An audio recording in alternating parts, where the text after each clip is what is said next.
नमूना सा पत्रकार है, वो क्या क्या लिखते रहता है और वो सारी चीज़ें सोशल मीडिया पर है। झूठ फैलाइए, गिरफ्तारी नहीं होगी। फेक न्यूज़ फैलाइए, गिरफ्तारी नहीं होगी। किसी कमज़ोर, अल्पसंख्यक, वंचित, शोषित की धार्मिक भावना, उसकी आस्था, उसके विचार, उसके डिग्निटी को अपमानित करिए, आपको गिरफ्तारी नहीं होगी। कोई कोर्ट में FIR दर्ज कराने नहीं जाएगा और पुलिस तुरंत FIR दर्ज करके गिरफ्तार नहीं करेगी। वरना इस देश में जितने लोग गालियाँ दे रहे हैं, अम्बेडकर को गाली देना रतन लाल से जोड़ करके, ये क्या है भाई? हम 14 अप्रैल को प्रधानमंत्री ने भी उनके मूर्ति पर माला फहराया था।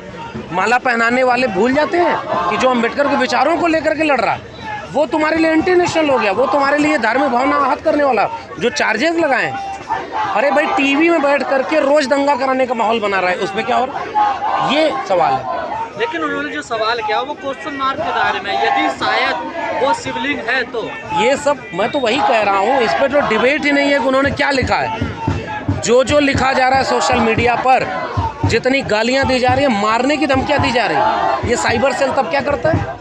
जितने लोगों को माँ बहन की गालियां दी जाती हैं, अरे भाई आप हमसे असहमत होगे, आप हमारे परिवार को गाली देते हो, आप हमारी माँ बहनों को गाली देते हो, ये कौन सा तंत्र है? डेमोक्रेसी क्या है? और एक बहुत महत्वपूर्ण बात समझने की है, इस देश में RSS ने हजारों संगठन ऐसे बना के छोड़ दिए कि जो कुछ भी उसको विवादित कराना होता है, नफरत की आग लगवानी होती है, वो कुछ भी पब्लिक डोमेन में डाल देता है। जैसे ही वो फंसते हैं, RSS कहता है ये हमारे लोग नहीं हैं।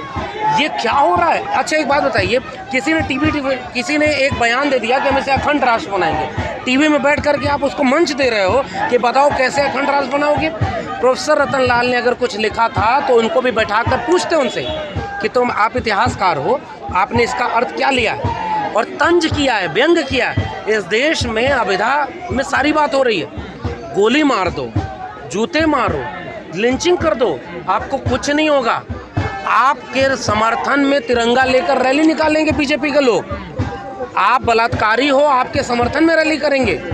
आप हमला करो, किसी के घर तोड़ दो, किसी के मस्जिद में आग लगा दो, मुसलमानों को गाली दो, आप पर कोई कार्रवाई नहीं होगी। लेकिन सरकार से अलग राय रखने वाले जिग्नेश मेवानी के साथ क्या हुआ? अभी इसी विश्वविद्यालय में जितने छात्र नौजवान हैं, उमर खालिद के भाषण में एक शब्द ऐसा नहीं पाए हो जिसको तुम आज तक साबित कर पाओ, फिर भी 2 साल से वो जेल में।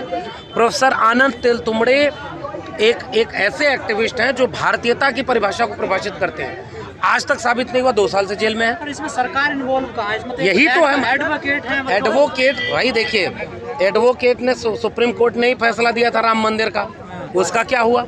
राम मंदिर बन गया, अब बनाओ। मथुरा काशी बाकी थी, उस पर लग गए। 24 के चुनाव की तैयारी हो रही है। पूरे देश में सांप्रदायिकता का माहौल फैला जा रहा है। पूरे देश में झूठ और नफरत की आग लगाई जा रही है। इस झूठ, नफरत और तमाम तरह के तोड़ने की जगहों पर विश्वविद्यालय एक ऐसी जगह होती है जो जोड़ने का काम करती है, क्योंकि विश्वविद्यालय बहस करता है। विश्वविद्यालय आपसे पूछता है कि आप हमसे असहमत हैं तो क्यों है, उसका तर्क दीजिए।